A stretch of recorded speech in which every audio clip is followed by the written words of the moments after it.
Yeah, I think we are live. Just checking Okay. on my Facebook. Hmm.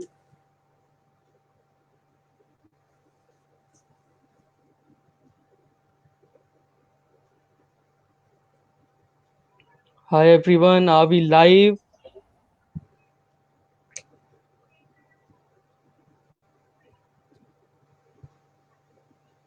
Okay, yeah, we are live. Yeah. Hello Okay. everyone, and Hmm. an honor to Okay. have one of the most legendary historians we have in India, Madam Uma Chakravarti, with us. So, ma'am, thank you very much for accepting our invitation for this lecture. And I think there were some technical glitches with Facebook, so we have to do Yeah. this stream yard. Yeah. Yeah. And जो हमें देख रहे हैं, please let us know if our audio is fine, if you can hear us.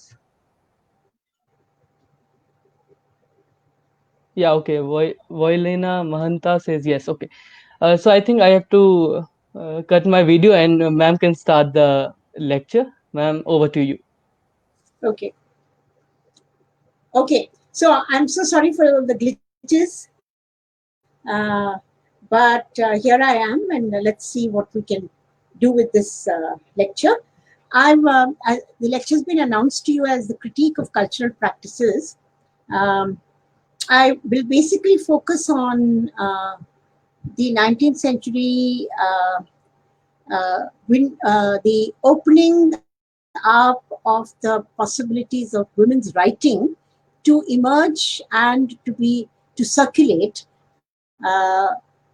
partly because women's education uh, is assumed a central position, but simultaneously we must keep in mind the fact that women could now write once they got the tools of literacy, they could actually write and enter the world of print culture, because what they wrote could also be published and it could circulate in that form. And that's an extraordinary moment, because up until that time, women do not have access to the public world in terms of saying what they want to say and reaching an audience through the networks that exist, and therefore be able to say what they want to say to uh, an emerging audience. And now people have written on the emergence of readership.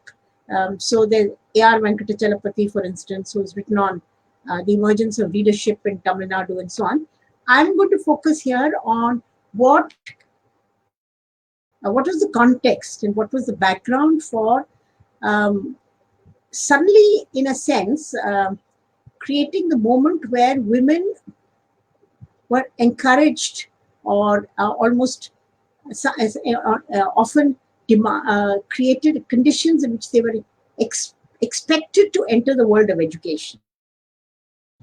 Now, this was actually quite contradictory, because conventionally women had been barred from learning, and certainly had been barred from the tools of literacy. You would be familiar with the fact that in the story, say for instance, of Gargi argues with Yagnavalkya, um, and when she gets to a critical point, Yagnavalkya says to her, "Shut up, woman, otherwise your head will burst into pieces." And that's supposed to be the end of the way in which women could enter and speak in a debating world. So, in a sense, the instruments of learning were barred to the lower castes, but they were also barred to women. And over a period of time, a whole series of cultural practices evolved around it. So, for instance, you will see in 19th century writing that there were certain taboos that were associated with education. So it was believed that if women learned to read and write, they would become widows. So it was a bar, and to persuade them to not enter that world, and to scare them into not enter the world of learning, even by sort of surreptitious means. It was sort of that culture was promoted by putting certain kinds of fear into women. So one of the women who did ultimately start to read and write talks about this taboo taboo of the fact that they were terrified of the fact that if they somehow learned to read and write, they would actually become widows. And the worst thing that could happen to a woman, as it was considered in those days, was that she would become a widow. So these taboos were actually put into place in order to consolidate an exclusion from learning. Now, so what is it that the 19th century, so given this old history uh, of women being told that they can't read and write, and the practice also congealing around it, you'll find that. So, what is it that shifted things? Why did suddenly you get a time when it was when women were being encouraged, or almost sometimes in some situations almost forced to also enter the world of it was very let's put it, it was very episodic. Some people were still tabooed from reading and writing, and in some cases the husbands would actually persuade, and not just persuade, even force their wives to learn. So I want to spend a little time spend a little time on the question of women's education in the 19th century being the age of, regarded as the age of reform uh, of a number of practices. But you're all familiar with the fact that in people like Raja Rammohn Roy or Ishwar Chandra Vidyasagar were associated with what is believed to be the emancipation of women. So, Rammohn Roy actually promotes the end and legislates, agitates or persuades the British government or joins the British government in their attempt to end sati as a practice. And he's gone down in history as a kind of great emancipator of women. A few years later, the Ishwar Chandra Vidyasagar also enters the world of debate and tries to argue for the case of widow remarriage. I want you to notice that the widow remarriage was not being suggested for all widows, but for what was called the virgin widow, which is the child widow. The child widow who had never actually gone to her husband's house, never had a sexual relationship with her husband, but had become a widow whilst she was still, literally, while still she was living in her own parental house. But even they were barred from remarriage. And so one of the earliest attempts to reform of widow remarriage, which Ishwar Chandra Vidyasagar propagates, was that these young women be allowed to marry. Now, I'm not going to go into the debates around this because it's too complicated and it'll take too much time. What I want you to notice is that in all of these issues, the debates were led by men, opposed by men, and were about women. So, in a sense, you look at the entire documentation, no woman speaks in the question of should we have sati as a practice or not? Should widows be allowed to remarry or not? No woman actually spoke in that debate. So it's an interesting configuration that the reform is about women, but they don't speak. So in the 1880s, Behram Malabari actually sought evidence from a large number of men, a large number of people, to talk about raising the age of consent for marriage from 10 to 12. They were only trying to raise the age of marriage from 10 years to 12 years. A large number of men wrote back, but the only people that Malabari sought opinion from was men. So no woman spoke in that debate. And it's an extremely interesting situation because it isn't as if, say, women by the 1880s cannot read and write. For instance, Pandit Ramabai is very much there. She actually submits, puts in a submission to the Hunter Commission, which was about education. And she's around, but even she's not asked her opinion. So no woman is asked to give her opinion on on the question of a critical issue as far as women are concerned. So the debate is between men. There's a poster pamphlet war that goes on between them, but no woman speaks in it. So that's the context from which we begin. So then, so then what is happening in the, just a minute.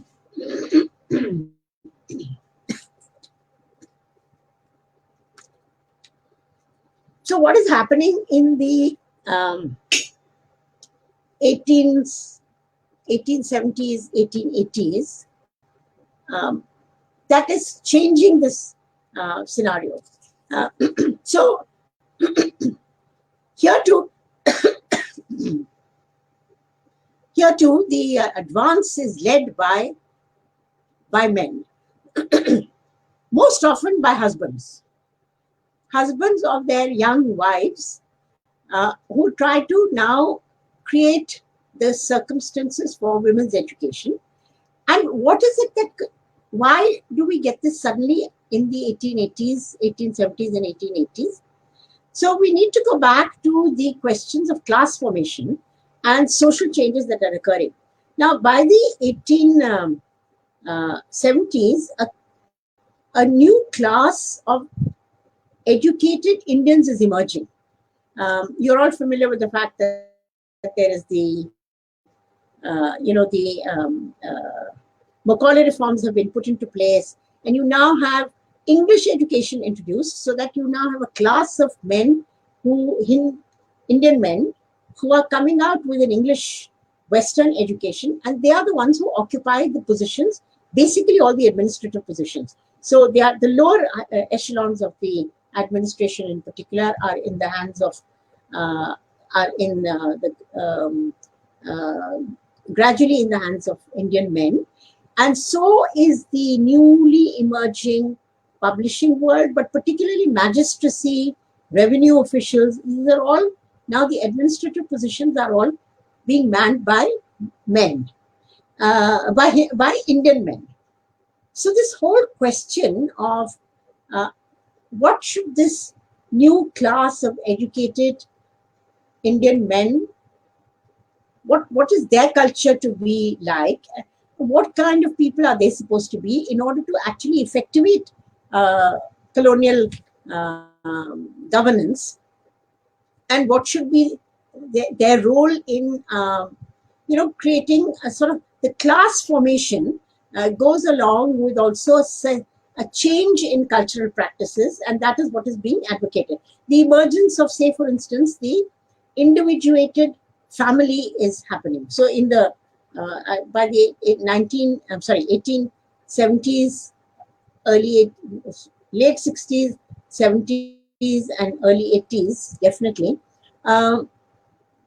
even the family, the household is being clarified. So you no longer have the idea of what should be the household of this new class. It is not the old, class of hundreds of hangers-on, large joint families, but there is a promotion of the ethos of a nucleated family in which the husband is the head of the household, and he and his wife and the children constitute this new social unit. And that family now is expected to have new social and cultural practices, so that they actually approximate to the idea of the individuated family system and the new man who is supposed to emerge. So in a sense, the new man who is emerging, accompanying him is the idea that he can only live, that household can only be then governed and looked after and be, let's say, completed by the presence of a woman who can match her partner in terms of her her training and learned skills. So she's had to, the idea that women must have some basic education to be companionate wives. So the promotion of the ideal of a companionate marriage is emerging. Husband must be married to a congenially trained woman who can be his partner. And I want to just read a bit to you from which says it all very eloquently. See, the point is that if the man is trained and trained in English Western education, in Western liberal thinking, his woman is stuck in his wife is stuck in a different situation. Um, Compatibility and the companionate marriage cannot emerge. So for the companionate marriage to emerge, you need to have a woman who can be the partner of this new man, and that required a certain minimum of education. I'll just read you a little bit over here. Where is this is a man complaining, about how can he possibly be the literate, cultured man when his partner is stuck in some other space. Where is the Hinduani, wise and pure, who can quote Shakuntala and the Merchant of Venice, play the sitar or the sarangi and sing divinely? Every educated Hindu would like to have such a Kumud, the heroine of the famous 19th century Gujarati novel called Saraswati Chandra, such a lovely maiden for his wife. But where are these phantoms of delight in Hindu society? They exist in the brains of those who have read Kalidas and Shakespeare, but otherwise we know them not. So this is, and the piece is written by someone called the Anonymous Hindu Male in 1884. So you can see what is the expectation. That is, this educated man now wants a woman whom he can actually speak and share his, his literary delights in, and so on. So that you get this ironical thing. Now, the irony of it is that it's the men who have kept women uneducated, and now suddenly out of the blue, this new young man is wanting to see that his wife is a congenial partner for him. I want to cite another example to you, and this is someone. This is Govindrao Kanatkar, who was the husband of Kashibai Kanatkar. Kashibai became a novelist later on and quite a literary figure. Her husband actually describes how he cannot remain in this marriage because his wife is like a stone. So if you're uneducated, it's as inert and as useless as a stone. And she overhears this man. Now, you must remember that these households they still have mothers-in-law, fathers-in-law. They have sort of a larger cultural household in which they are located. And it's not easy for them to actually suddenly decide that till yesterday they were barred from learning. Today they're going to start learning because they have to please their husbands. But some of the women do this. So she begins to secretly learn. So some women secretly learned, and they have certain consequences, and I'll tell you that in a minute. But others are actually encouraged to learn reading and writing by their husbands. Now you must also see that young women are being married, girls are being married 10, 12, ideally before 12. So a woman is expected to be in her husband's home by the time she's 12, and her husband is usually senior to her by at least a few years. Sometimes he's much senior to her because they marry widowers. So I'll give you the classic example of Justice Ranade, who is 31 when he marries Ramabai Ranade, who is 11. So he's 20 years older than her. And there is a great celebration that has been done around this fantastic, husband-wife duo, and is celebrated across the country, that this man on the first night when the girl goes up to his bedroom, to the husband's bedroom, begins to teach her the alphabet. Okay. Now, I might be a little bit blunt in all of this, but I was just thinking to myself, and I have said this.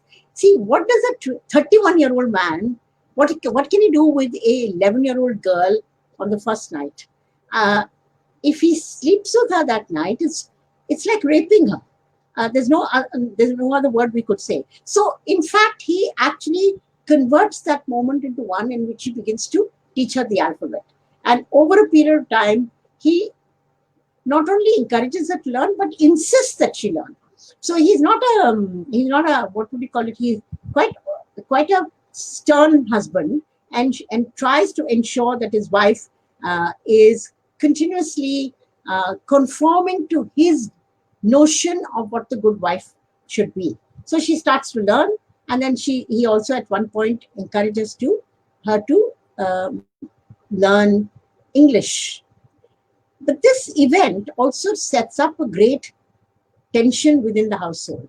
And ultimately, Ramabai Ranade wrote up what was like a memoir of her own, but it's actually called Himself. That is, it's actually about Justice Ranade, in which he talks about how their life together. It says himself and our life together or whatever it is. And she then writes this memoir in which she describes these incidents, which I've recalled to you. I also want to point out to you that there is, we must see Ranade in the context of social reform. Ranade was one of the young men who put out in the public sphere, he took a stand in the public sphere saying if he were going to be widowed, if he was to become a widower, he would marry only a widow. He would not marry um, a virgin, as it were, a virgin widow. He would marry only a girl who had already been married. And this was part of the reformist young men who go into, they sort of go into the public sphere with this new reformist stance. But when his wife died, it's interesting that he gets flooded by telegrams from both sides. One set of telegrams says, you must keep to your promise and you must marry the widow that you promised that you would go. Any widow who's available within the caste class configuration. Others begin to immediately send telegrams saying, don't you dare do that. You'll get excommunicated. You'll do this. I mean, like he starts getting barraged by this. He becomes a public figure and he gets barraged by these sets of letters. And in the end, he caves because his father doesn't want him to marry a widow. So he marries this young virgin girl, unmarried woman. And that's the girl whom he takes home, and then the one he begins to start educating on the first night itself. So you see the circumstances, and Ramabai Ranade, who writes this account later on, she's aware of the fact that her husband is a reluctant husband. He's been forced to do what he's doing and feels that he has no agency. And in one sense, what he does is to, sort of create agency for himself, because he begins to teach her, as I said, starts teaching her the alphabet. But as the story proceeds, and I'll come back to this point later, as it proceeds, it becomes a means by which he continues. It's not like the husbands become democratic or they are listening to their wives. Sometimes their wives don't want to actually do what their husbands are telling them, but they must do it because otherwise their husbands are going to be unhappy. So on the one hand, you have Govindrao Kankar, who says, I don't want to be married to the stone. On the other hand, you have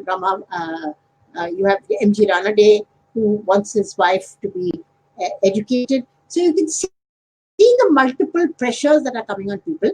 And I want to point out to you that those who secretly learn actually don't reveal that they know how to read and write. And I'll take you to Bengal. there's Rasasundari Devi, who secretly learned how to read and write. And for many years, she kept that secret because she came from a zamindar family. There was no notion of the companionate conjugal couple over there. And she was just basically an instrument of labor and management. She learns to read and write and keeps this a secret because there are injunctions against women learning, as I pointed out earlier to you.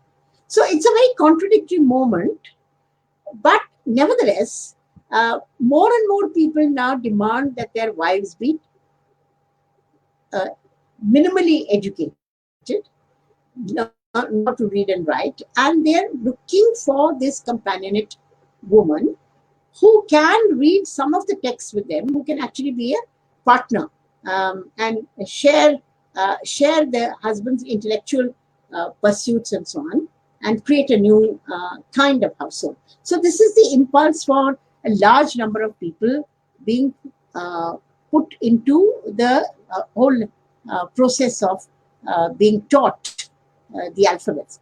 I want to just for a minute dwell on one element. Recent research uh, from uh, the LGBT community, let's put it like that, on the 19th century and on Maharashtra has been very interesting. There's a book by Shefali Chandra. I've forgotten the name of the book, but you can Google her. She's Shefali Chandra. She's actually looked at the household in Maharashtra and the project of English education. And she sees the introduction of English education into women's lives as a means by which you actually promote and consolidate the heterosexual marriage and as a stand-in for the companionate marriage. I mean, because you actually, it's heterosexual desire that is privileged and English plays a very important role in that because it's 19th century conjugal practices from England that are transported into India, and these are very much the work of um, the the project owes a lot to the idea of the companionate marriage over there as it has emerged, and it's very much a heterosexual construction. So that's an interesting thing because if you look at traditional Indian households, the husband and the wife do not have a they're not necessarily expected to have a companionate marriage. Uh, in a lot of societies, the man would actually, if he was a cultivated person, would go off to places where culture was available to him through the kotha, through the institution of the tawaif or whatever. And certainly the household was meant to be actually the household of pure, legitimate reproduction. So that you produced progeny for the next generation. A man was meant to occupy other spaces where he would spend his time being able to be part of discussion groups or whatever it is. So in a sense, that old divide was being broken, and now the household itself was meant to be the seat that must hold the attention of the man, because there is a new moral ethic also that has been put into place. So it's not only social ethic, but it's also a new moral ethic that's being introduced, and that requires the husband to be um, monogamous, fidelity to the wife and household. So it is really modeled on the 19th century household in England or in the Western world. And that's the project that is being put into place. So men also begin under this agenda. It's very interesting that men encourage the writing of autobiographies. So even encourage formally the printing and circulation of autobiographies written by their wives. Because it was actually a prominent way in which, let's say, the greatness of the man is privileged, because all of these women, you will see, they would often begin, sometimes it would be, I owe this reading and writing skills to my father. but most often it is to my husband. So the memoirs or the pieces of writing would often be dedicated to the husband. So actually, writing by women, autobiographical writing by women or writing by women, is a kind of defense of the husbandly, uh, let's say, uh, the project of the husband leading his wife, as it were. And so it was a defense of the new patriarchies that were being put in place. So against the old patriarchies, and new kind of patriarchies coming into place. And I think this project was quite often encouraged with whatever. They if you defended the cultural practices, that was the best. That was the best. Okay, so this best item is you, the woman writes, and she writes about the culture and in a positive manner. But what I want to emphasize is once reading and writing skills come into the hands of women, it actually becomes a moment where women can take off and do what they want to do. Okay, thanks a lot. I see that sexual life of English language of caste and desire. Excellent. So Shreya Malik has already put that on, and I think you should look at it. It's quite an interesting book. Okay, so now we have, but the point is, I want to emphasize is that this restricted agenda, which the men would like to put into place, is not how all women are actually conforming. They're not necessarily doing that. And you get a large body of writing that begins to emerge. It's like once I have the tools of thinking, analyzing, and writing, I can write what I want to and what I genuinely believe in. And so you begin to see an explosion of writing, so women do write and they enter the publishing sphere. So their books are being published now, and that's the interesting. Even the autobiographies are being published, and so you begin to see the second half of the 19th century is there's a lot of material that comes out, and the readership is also increasing, and all forms of writing are emerging. And I think that that's one of the points that I want to emphasize in this. I don't have the time to write every single to tell you the entire body of writing that I would like to look at, but I would confine myself to two sets of writing, and I'll only flag the most important over there, and I hope that you will also follow it up by reading. And then if you read, then we can have another session where we discuss this. So I want to begin with Bengal, partly because Bengal has always led in the idea that the new class emerges over there, the Bhadralok emerges over there, even the new household is coming there. Brahmo Samaj is encouraging the emergence of, if you've all seen Sai Bibi Ghulam, you might see that there are two kinds of women in the film. Have you seen Sai Bibi Ghulam? Do I have an answer?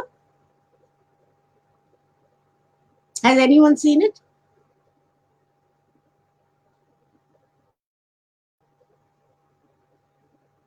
Yes, no? Okay. Yes. All right. Somebody said, Aarti said yes. So you'll see that actually there are two kinds of women. There's Meena Kumari, who's the wife of the Zamindar. She constitutes the old order. And good, yeah. And so she constitutes the old order. And then there is Jabba, who is the new woman. And you'll see that she's quite emancipated. She dresses differently from others. She displays agency of a certain kind. You see that the tradition modernity battle is going on within households, and you get that sense from the even other people's writings. Now, so there are these this new possibilities that are emerging. But in that new possibility, I want to take you first in the direction. I'm going to do the writing which is to me more interesting, and it's coming not from the Bhadralok class, but from other sections. And I'm going to just refer to two types of writing. One is Rasasundari Devi, the book she wrote, which is called Mastering the, what's it called, the letter, has beautiful Words to Win is the book, name of the book. It was translated and with a wonderful introduction by Tanika Sarkar. And it's a very powerful piece of writing. Now, when you first read it, and she's the one I told you, she secretly reads and writes. She first learns to write, and then she begins to read also. She's the wife of a zamindar. So in that household, nobody is encouraging her to read and write. Okay, she looks at the alphabet from her children's learning, from their alphabet book and their learning, and she gradually learns to read and write, and she keeps this a secret for a very long time. Why does she want to write? Why does she want to read? Because she wants to read the religious texts. In particular, she wants to read the Bhagavad Chaitanya Bhagavat, because she's a Vaishnavite and she's a very great devotee of the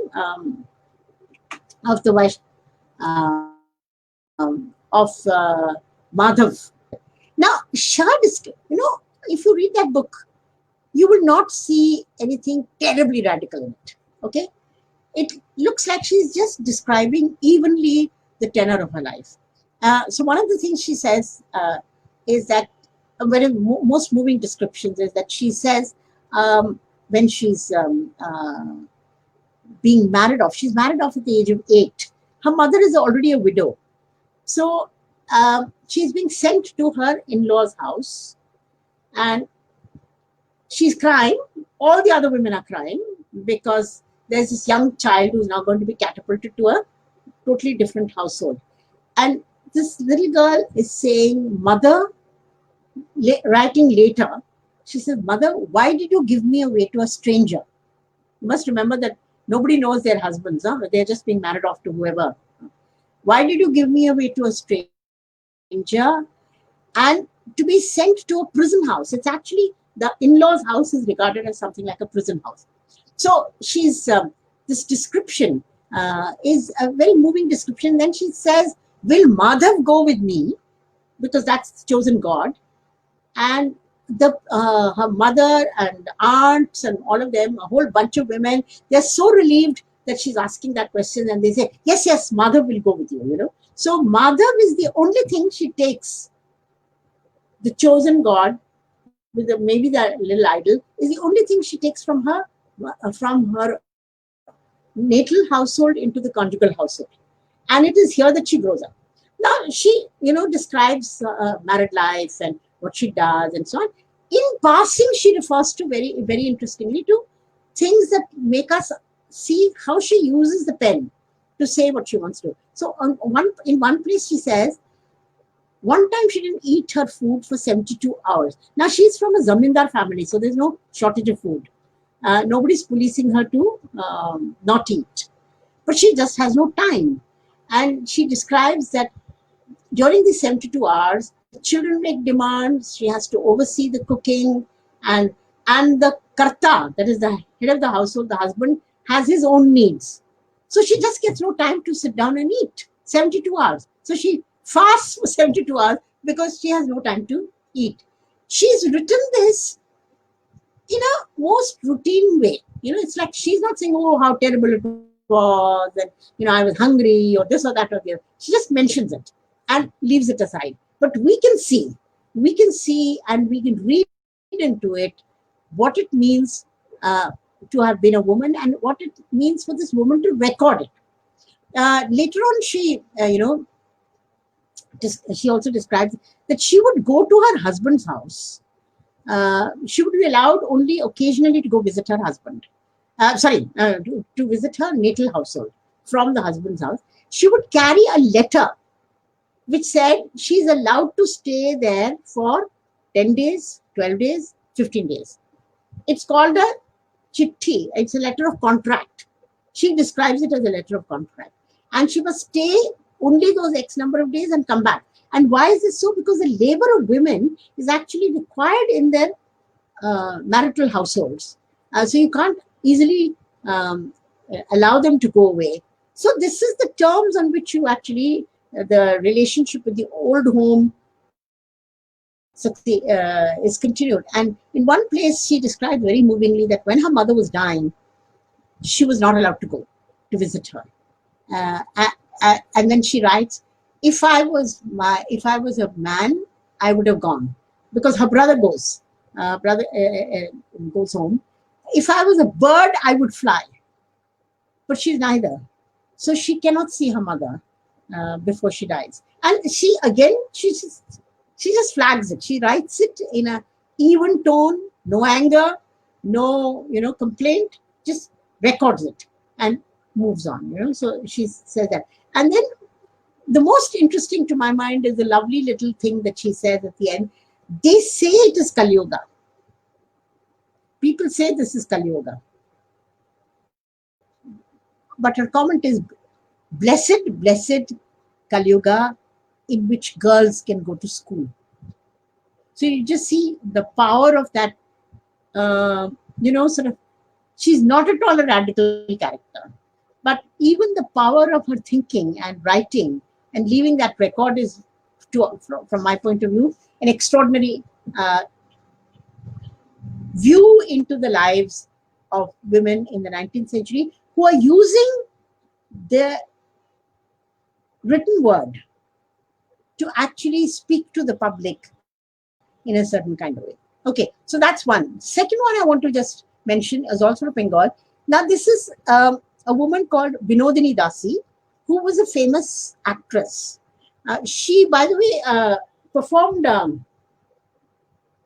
Shakespeare in Bangla. She performed Chaitanya. She was the most famous actress of her time in the new theatre that existed in Kolkata. She was from a lower class family, Dasi. That's why her name is Binodini Dasi. And she wrote her memoirs also. It's a very powerful memoir because she describes, and the life that she describes is very different from Bhadralok life, because she's describing the tortures and tensions of a household which is at the bottom of the scale, and which is where even food and shelter is something that's very very uncertain. But then she becomes this famous actress, and then she has a lot of money. And one of the things that she wants, she has a child by one of her patrons, but she can't even send her child to school because they need the name of the father. So this Bhadralok will come and see her plays, but they will not actually let her child go to school because the father's name cannot be put down over there. So she describes this also. And then to me, the most ironically, the most moving part is that when they decide that they're going to build a theatre, and they come to ask her for money, and she gives it, and she says, but she wants them to call it Binodini Theatre, named after her.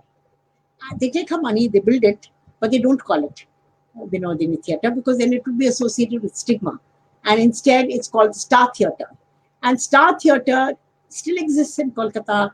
It has been revitalized, it's been reperformed. And I was saying, why didn't they change it to Binodini Theatre, knowing that people... And but no, they still kept it as Star Theatre. And it's a reminder of the fact that, this is what happens to women. They might be wealthy, they might be knowledgeable, they might be very moving, they might be great cultural performers, but nobody, in a sense, they don't get their due. And the last example I want to get from Gujarat, from Bengal, is Ruqayya Sultan. Now, Ruqayya Sultana, she grows up in a zamindar family. Her brother teaches her, and she becomes very invested in education. And she writes, she's most famously known for the book that she wrote, little booklet that she wrote, which was called, it was published originally as Ladyland, but it's also Sultana's dream. So it's a very interesting account of a woman who falls asleep, and then she dreams, and she creates an inverted world. See, Andar Mahal is where where Zanana is where the Mardana is. The men live there, and the women occupy the public sphere. And they are the ones who are managing public life, administration, science and technology, flying around. They've created instruments in which they fly around. All this is put into Sultana's dream. Of course, in the end, she wakes up and finds that it's a dream world, but it's very amazing. And what is interesting is that this book is not published it was not published in Bengal, in Bangla. It was published in Madras in English.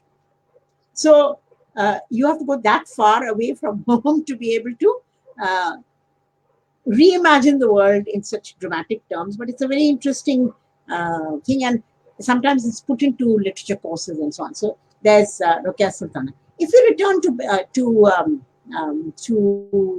Maharashtra, and I will finish with that because I don't have enough time. I've already gone into 45 minutes, but let me just take another 10 minutes maybe, and then we can have question answer. So now in Maharashtra, you get a very yeah, good. So so now I will take you to Maharashtra, mainly because Maharashtra has a different configuration, and the caste question fairly early on becomes important. So let's begin with women's education. Savitribai Phule runs and opens and runs. She teaches. She's the first teacher of uh, girls in a school. She and I think her name is Farhana. She has a companion. These two are the first teachers. It's Pune has set up that school. It's in Pulewada in that region, and there is a young girl called Muktabai Salve who comes into that school, and she writes a piece. I want to remind you, this is all about literature, about writing.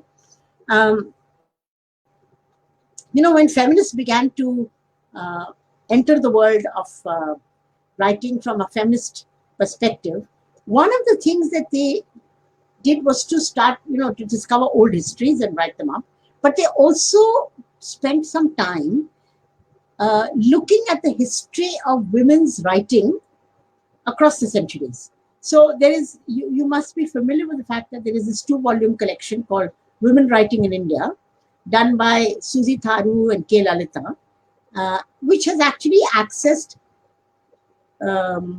pieces of women's writing that go back to 6th century BC. And there are 3 little poems there which Kumkum Roy and I translated, which are the bhikkhunis, the Buddhist nuns who are wrote those or spoke those verses. So we are calling it writing, but it is the articulation of women. So from there they come into all the way till the 19 till post independence and so on. So the 2 volumes are there.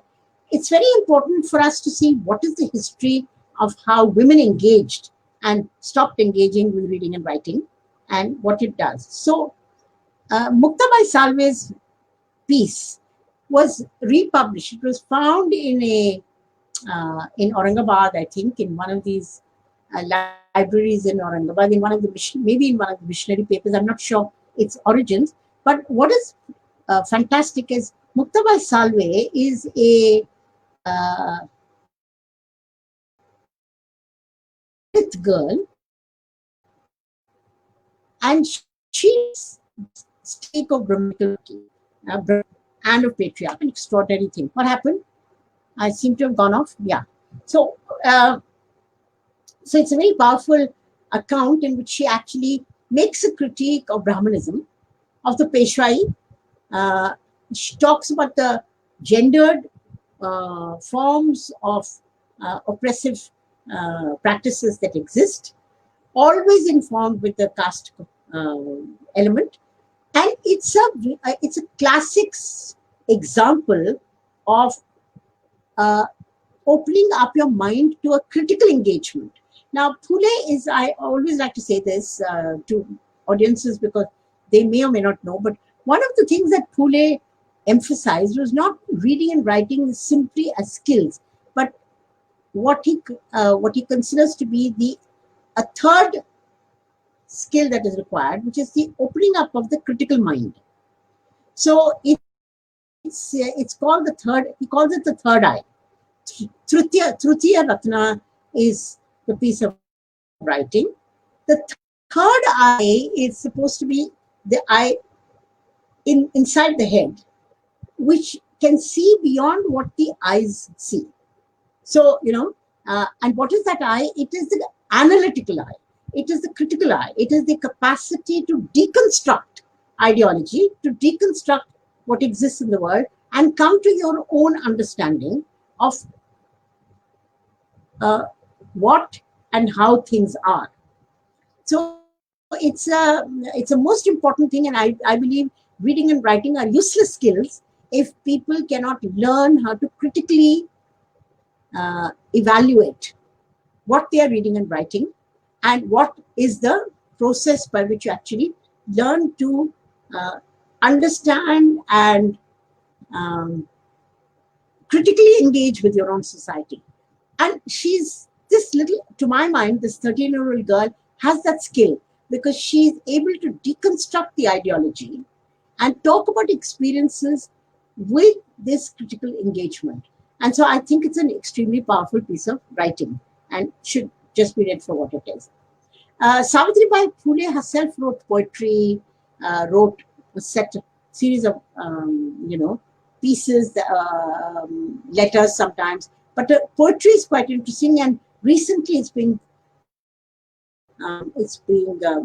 translated and is available in English. I think it's there also in Hindi. Everything comes into Hindi before it comes into English. So from Marathi it goes into Hindi first. One of the other pieces of writing I'd flag you to, written in Marathi originally, is Tarabai Shinde, who makes a stinging critique of the double. Now, how do these women understand? And I'll come to Ramabai, Pandita Ramabai in a minute.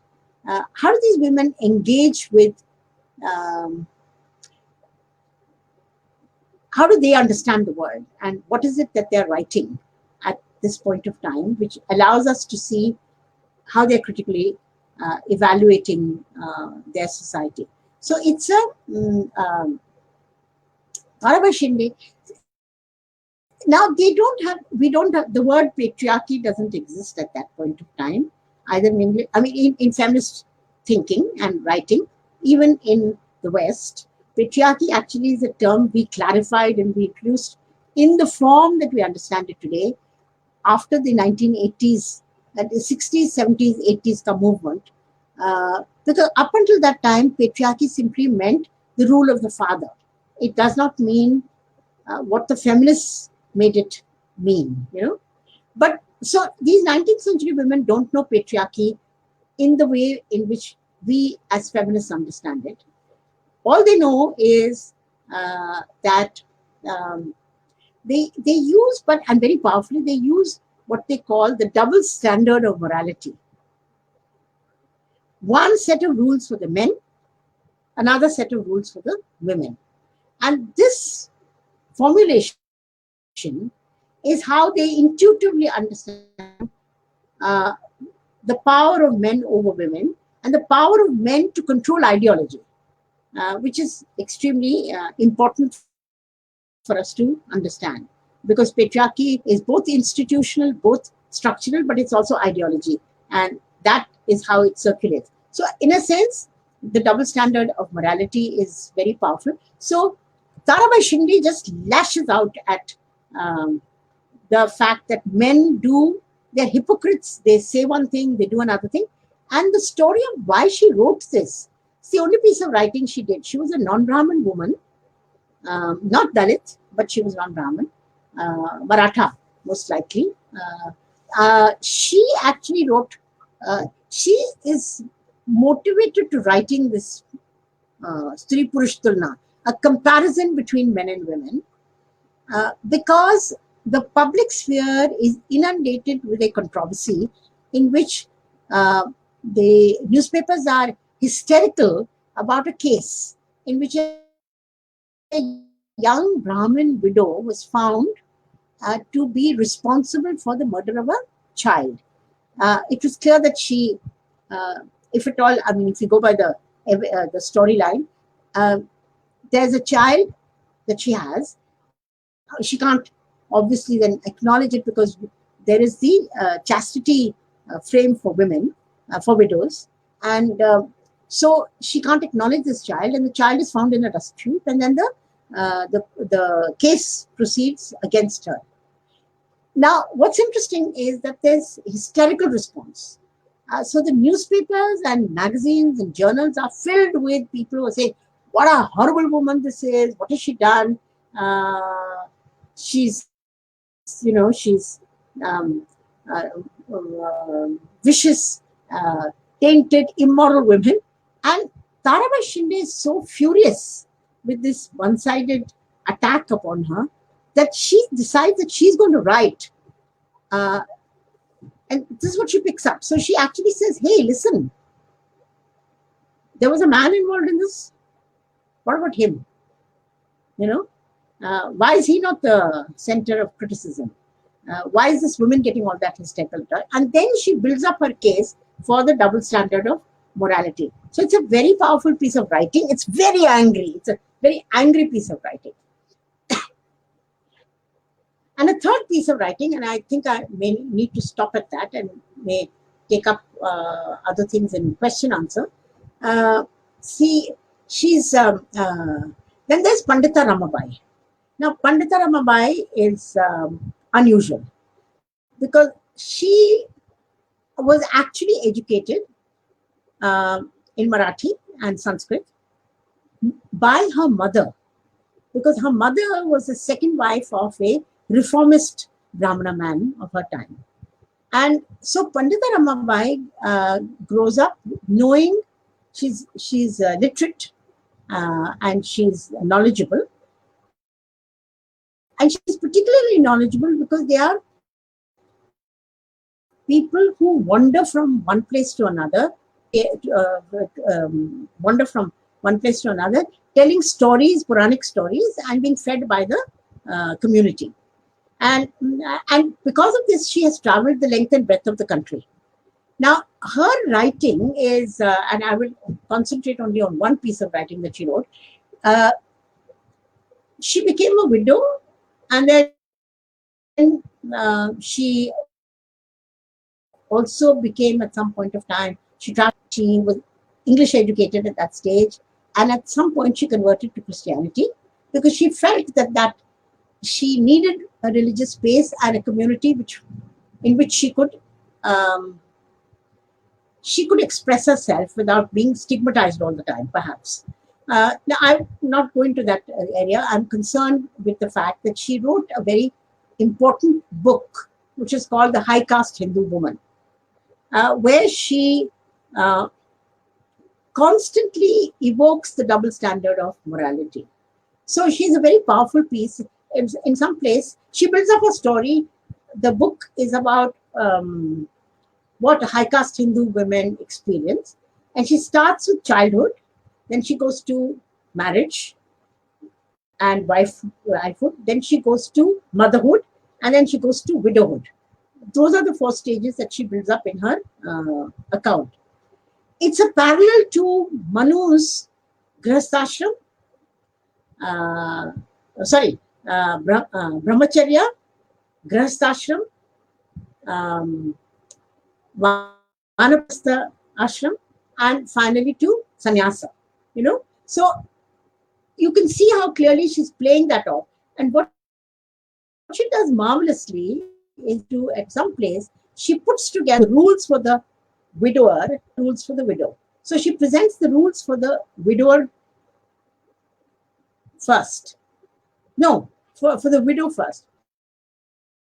If a woman is widowed, she must, all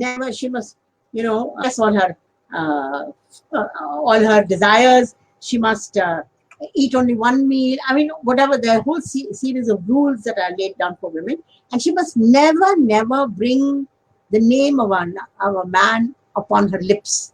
This is what it says. And then what she does is to juxtapose next to it the rules for the widower. And it says, when a man is widowed, he performs the rituals, the 13 days rituals. He performs the obsequies for the wife. And after the 13th day, he relights the household fire and he remarries. So, one set of rules for the women, barred from even speaking about men.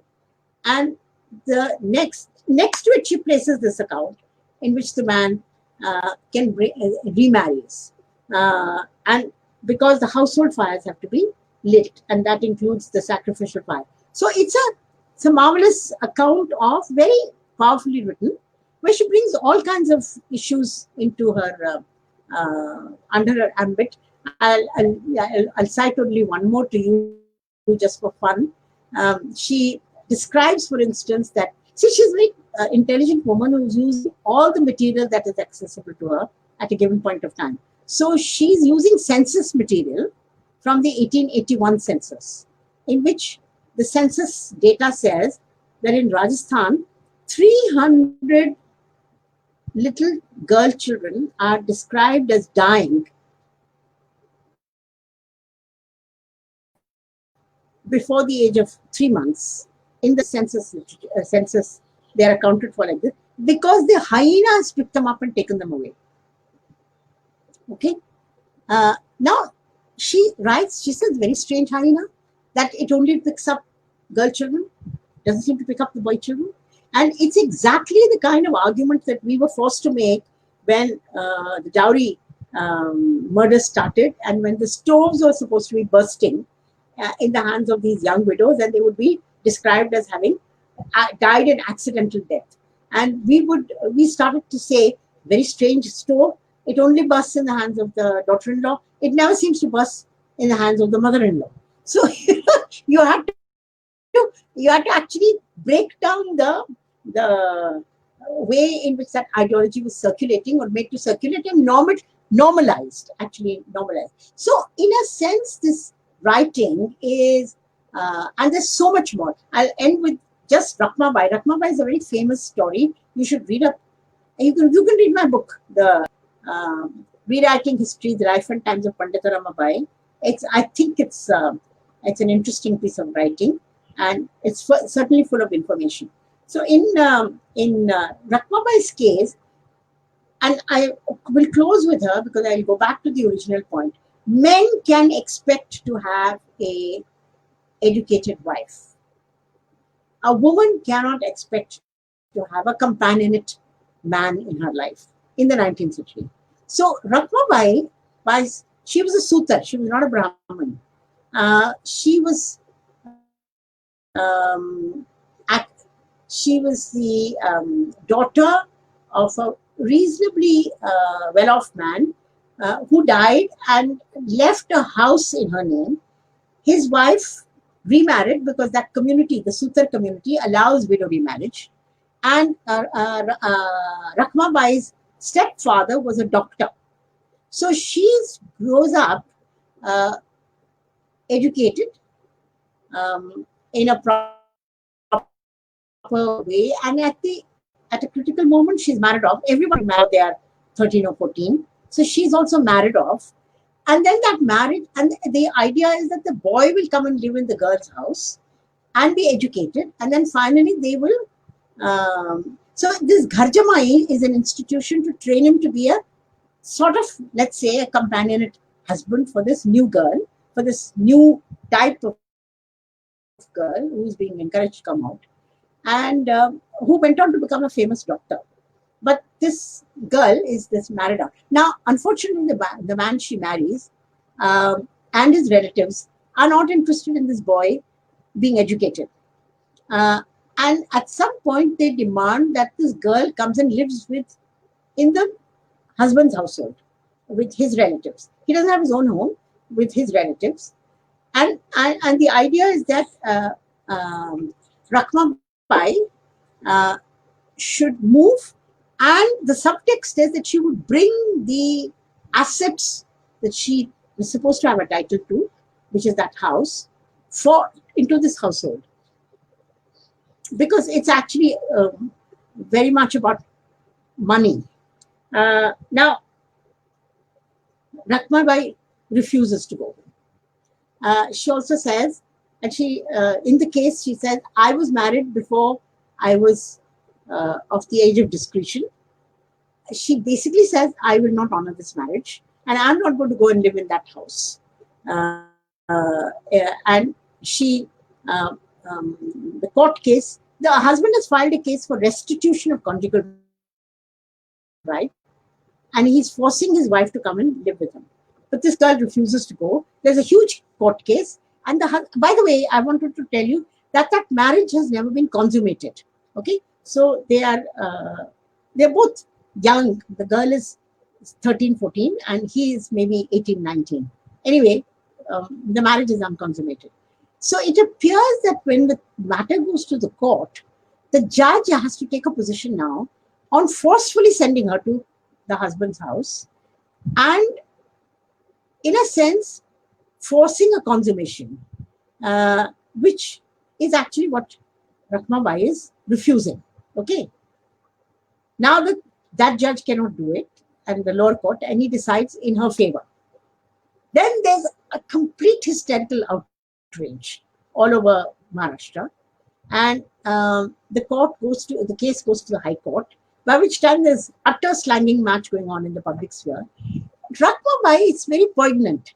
See, she cannot write as herself because she's a subject of great controversy. But she uses the newspaper world to write what she's feeling and thinking, and she assumes the name of a Hindu lady, you know, and she writes about how a companionate marriage is not something that women are entitled to.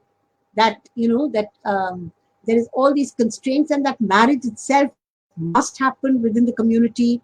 It must be within the caste and subcaste, and it has to be endogamous. And you may not find a congenial partner that is an educated person within that community, and that is basically her story at the end of the day. So you see how women even use the press to say what they want to say, even when they can't front themselves, but they do critically engage with that society. And the bottom line of the story is that finally, I mean, that case is so hysterical.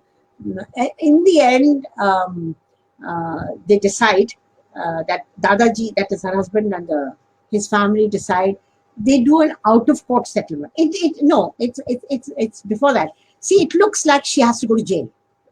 Then there's an outcry, and from various sections, including Pandit Ramabai, who actually writes very powerfully and says the British government is going to force her to go and go to her husband's house. I mean, and yeah, maybe they will do that because their deal is with Hindu men. They don't care about Hindu women, and they're not going to defend them. Anyway, fortunately, what happens is that they decide that discretion is the better part of valor, and Rakmabai is saying, I'll go to jail. I'd rather go to jail than forcefully go to this, honor this supposed, marriage.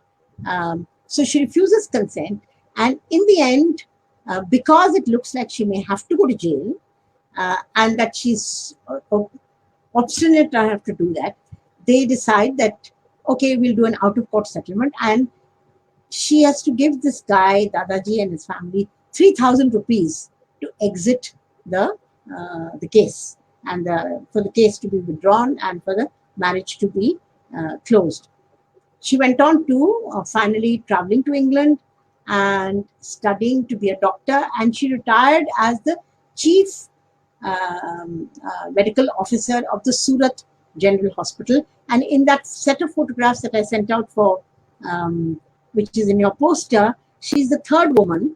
Ratnabai is one of the women in that picture, as is Anandibai Joshi, whose story I haven't told you, but I'll reserve it for any question that might come. Okay, so I'll end at this point of time. Thank you so much, ma'am, for this enlightening and very interesting, engaging session. It is our honor to have you today. So let us go for the question answer session.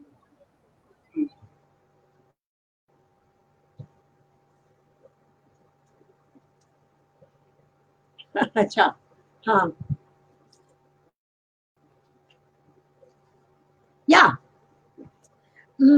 Yeah, sure. There are interesting women in Tagore's household, and because Bhadralok education does expand into, it is a modern progressive household.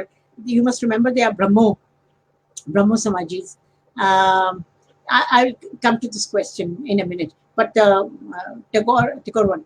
And one of the most interesting persons in the Tagore household is actually Sarla Devi Chaudharani, who is a niece of Tagore, and she also led a very interesting life, a fiery existence. She became a very militant nationalist. She wrote a novel. She wrote a book which was called Jeevaner Jharat Patha, and the Tagore women were involved in running a journal, women's journal, some of which has been put together. All the articles of there have been put together by the Jadavpur University Women's Studies Department. So yes, they of course were among the leaders of this movement.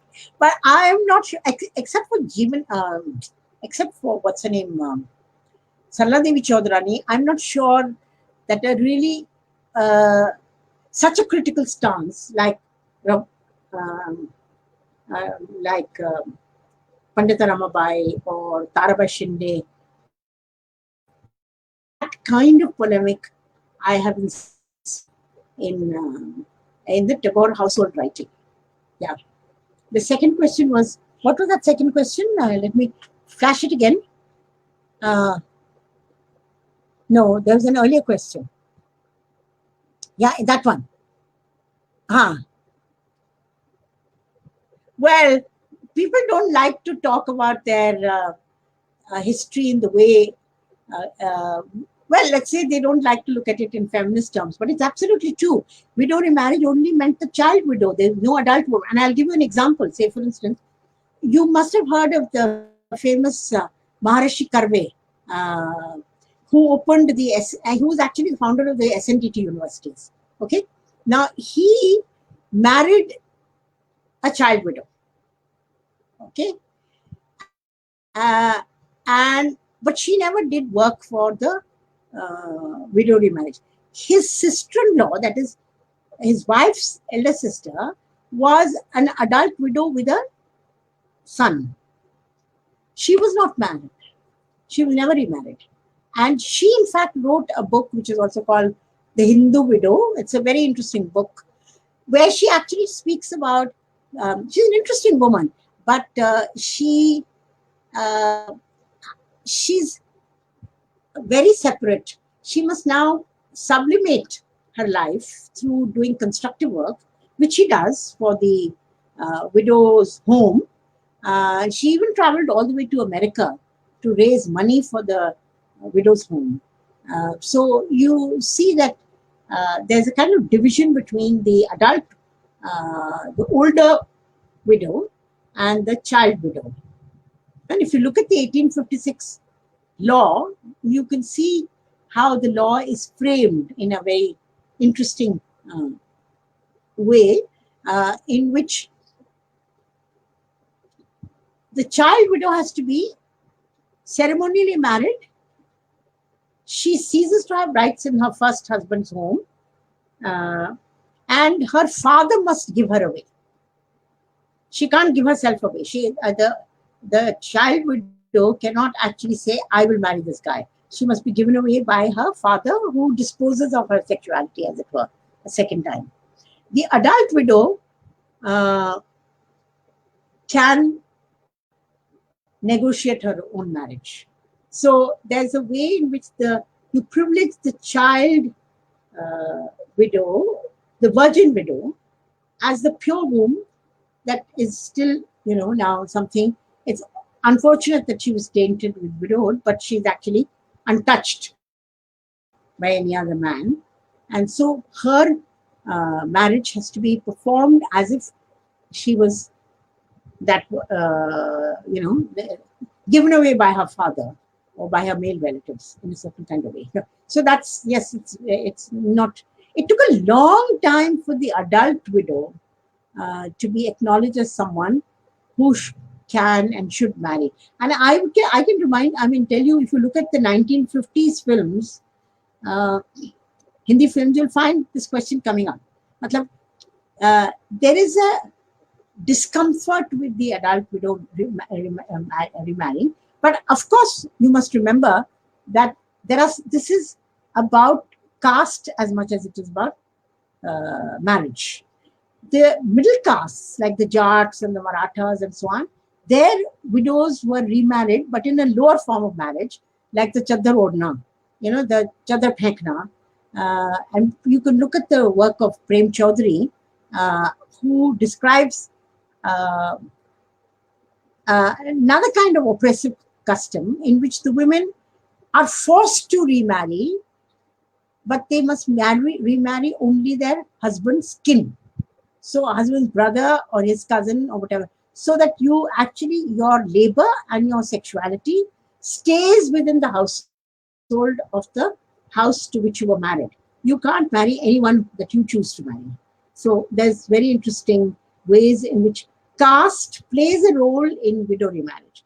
And when we're talking about this child widow, it's basically the upper caste Brahmin widow, Brahmin, Kshatriya, maybe even Banya widow, who actually has all these constraints upon her. And that's the ideal category that they're all talking about in the 19th century social reform. Okay?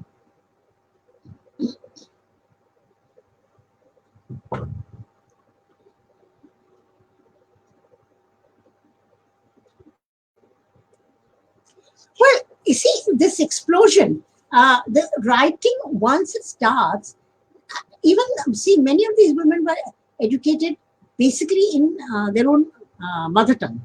So Bangla women wrote in Bengali, Tamil women wrote in Tamil, Maharashtrian women wrote in Marathi.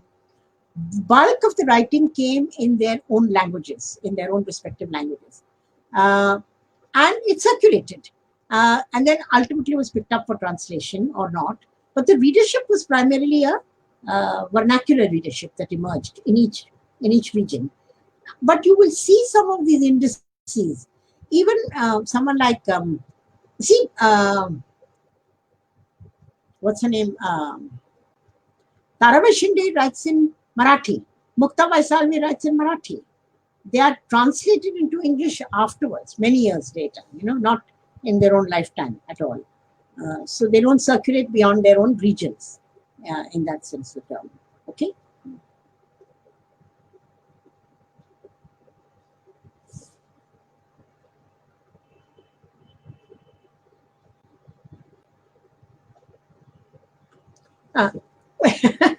Well, I spoke to you about Mukta Salve, who also goes to school. Mukta Salve is a Dalit girl. Even Tarabai Shinde is not upper caste and elite so much. So they also, and many of them have had a late, the start. See, the companionate marriage and the project of women's education was not obviously, it was unequal, and only some sections were going into the professional classes. No, the bulk of human beings, men, was working on the land or working as workers. They were not creating companionate marriages, companionate, so-called the new conjugality was not an agenda in their lives. So they took a while, both men and women took a while before they started to access education. And then when they did, they began to write. So, for instance, now there's an explosion of Dalit women's writing, or there is, and you can go back, to at least soon after. I mean, Kumut Pavade and all of these people began to write soon after independence. So you will find that, but in the 19th century, you don't get Savitri Bai Phule is a Mali. She's from a Mali caste. She writes her poetry. So there are these. In Bengal, I'm afraid. I mentioned Rasa Sundari Devi. She's lower caste. So she is writing. I think we haven't done enough work in seeing how many of them were finally had access to education and how many of them were able to write. I think that project is still somewhat incomplete.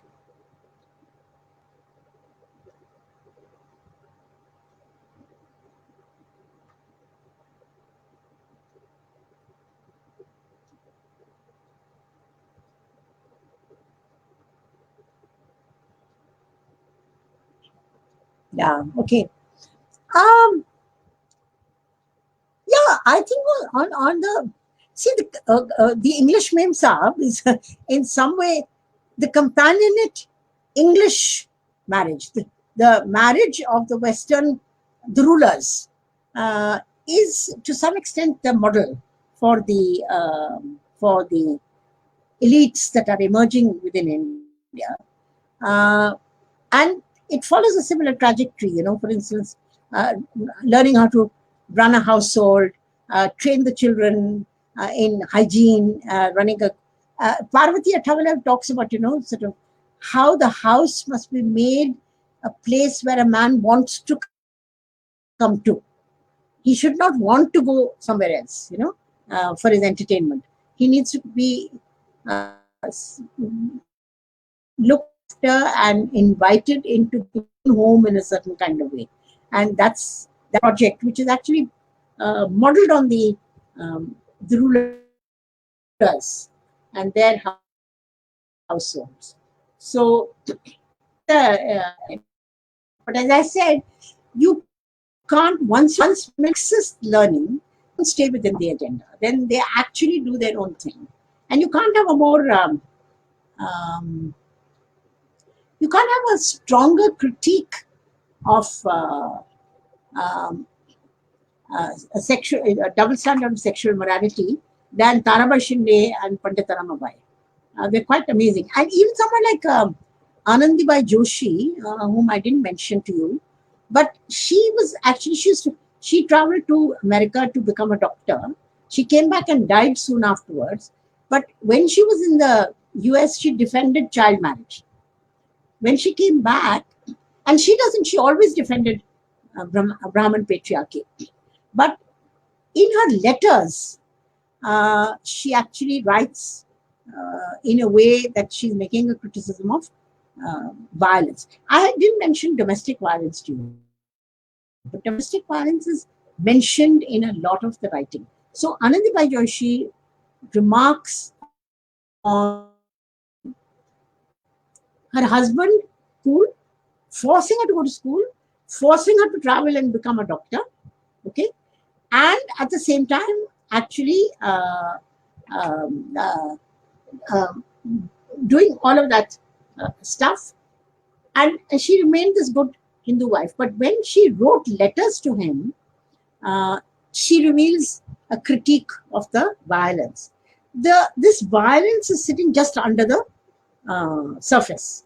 So she writes back to, see, she does a very innocent thing. Go she and her Asian friends, okay, we have Asian friends, her Asian friends, go and have themselves photographed. Okay. So there's a Turkish girl, there's a Japanese woman, and there's Anandibai Joshi. And they each wear their own costumes. Anandibai Joshi decides to wear the sari, not the Maharashtrian sari, but the Hindustani sari, that Sida Palleka sari ko pehen ke. She goes and they have themselves photographed.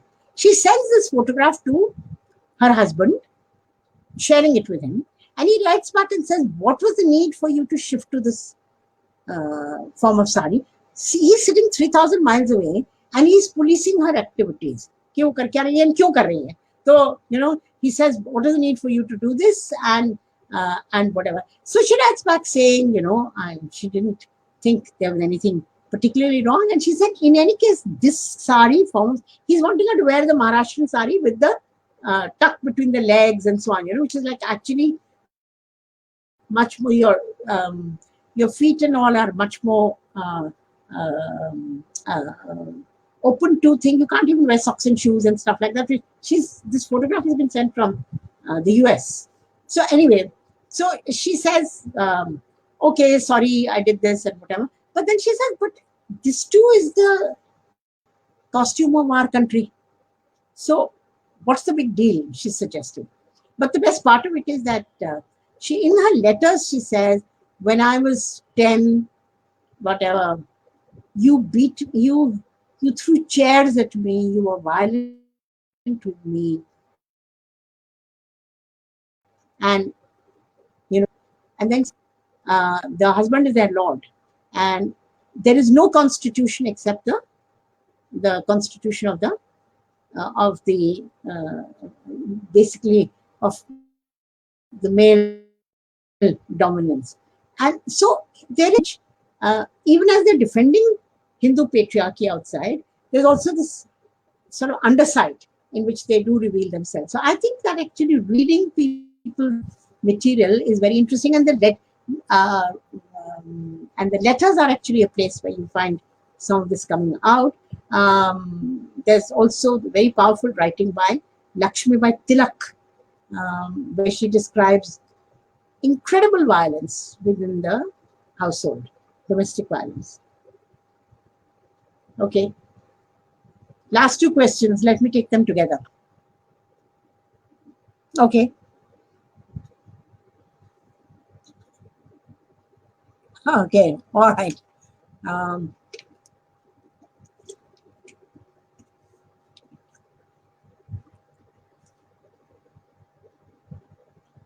Okay. All right. Remind me about the second. See, the Kerala question is interesting. Kerala is supposed to be matrilineal society at that time, in the 19th century, amongst particular communities. So it's matrilineal in the case of Nair households. It's also matrilineal in the case of Irva households. So they do have where property passes from mother to daughter, in which husbands have a right, men have a right of residence, okay, but they don't have a right of to the share of the property. So the lineage goes from mother to daughter. She has a visiting husband who will visit her, who actually lives in his own household, where he lives with his sister, and the children that he has in his them, because visiting husband only comes and goes. So it's a very interesting practice. But by the end of the 19th century, classically the matrilineal was beginning to be transformed, and it was starting to get into a patrilineal patriarchal through law and through other kinds of institutional measures. But it is important to recognize that women retained agency over themselves for a fairly long period of time because of the practice of matrilineal. I often say, and this is my critical, this is like my one-line summary. See,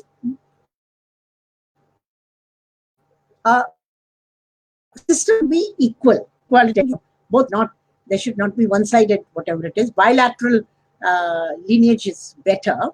But if I have to choose between patrilineal and matrilineal, I will choose matrilineal for the one reason, which is you cannot be thrown out of the home. In patrilineal, nobody ever has a right to the home. You don't have it in your natal household, and you don't have it in your marital household.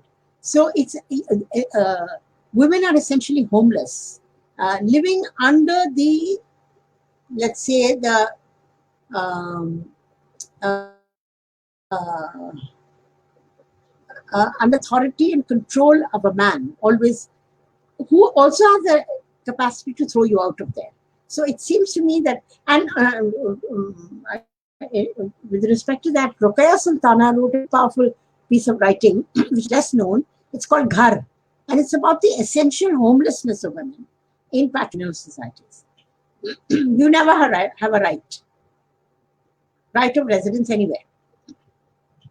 And that last question was, flash it again, please.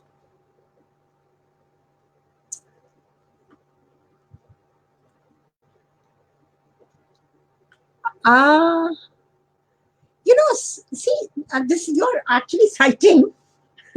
You're citing. I suppose you're citing Partha Chatterjee. Is that right? Are you citing Partha Chatterjee? This inner outer dichotomy is what you're citing. Is that what I'm getting? Can you respond, Shiva? Are you referring to Partha Chatterjee's inner outer, the nationalist resolution of the um, uh, uh, um, national resolution of the women's question? Is that the one that you're referring to? Okay, if you're not responding, I see this as, see, this is a simplification. Yes, ma'am. Okay, so this is something of a simplification, because firstly, Bengal stand for the rest of the world, the rest of the country, and the simplification of the Bhadraloks resolved the women's question by doing inner and outer. Inner is the spiritual domain where the Hindu man ruled, and outer was the domain where the colonial masters ruled. Is, I think, too simplified. I don't accept it, and I certainly don't think it's operating as simply in the rest of India. It's like Bengal cannot speak for the rest of India. It's a complex picture. Yes, of course, the nationalists do have a limited project. There's no doubt about it. But everybody had a limited project, except when you come to the feminists. Because nobody wants their women to go to work. Nobody wants education as a means of liberation. Even in the West. Even in the West. You actually want, it's a very slow, incremental way in which women access rights, and slowly got to where we are at the moment. So whether in yellow wallpaper or you're reading other material, you can see that patriarchy was across the world, and it had different cultural manifestations, but it was actually something that worked in a certain kind of way. So I'm not sure that only the nationalists resolved this question in a certain kind of way. I think, the segment of the educated middle class were nationalists. The others were not even nationalists. No. So to that extent, I think that, yes, but the project itself was very limited. It was to whatever. And I'll give you an example. So, for instance, Ramabai Ranade describes the reading practices. She was given material by her husband to read. She was told to read this and this and this. So it's a heavily guided venture. She never read Jyotiba Phule. She never read Savitri Phule. She never read Pandita Ramabai, although she knew Pandita Ramabai. So it's a very controlled agenda. And that controlled agenda is maintained carefully by the patriarchal society, which is why the book Recasting Women, was read it, you'll see. I mean, I have a long essay in that, and others have done very interesting work in it. And there's a very good introduction in that. See, the reform of the gender question was there, but it was not actually full scale. Consider full scale equality or agency for women, certainly not in the late 19th and early 20th century. And even someone like Gandhi, who brought women into the public sphere, did not actually believe in, did not suggest that we should have a society where women were to return to their old roles as wives and mothers and whatever in post-colonial India, so post-independence India. So I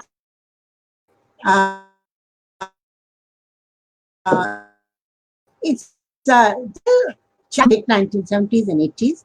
That's when you actually see change, uh, when women take charge of their own agenda and changes, whether it's of mobility, whether it is of work, whether it is of equality. Uh, um, and the battle is not over. The battle is not over. Yeah.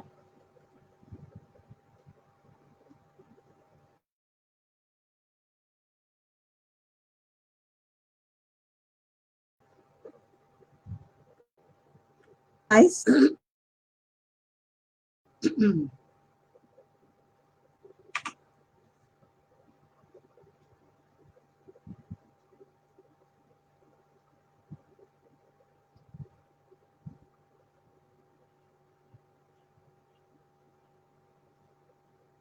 So, are we closing the show now?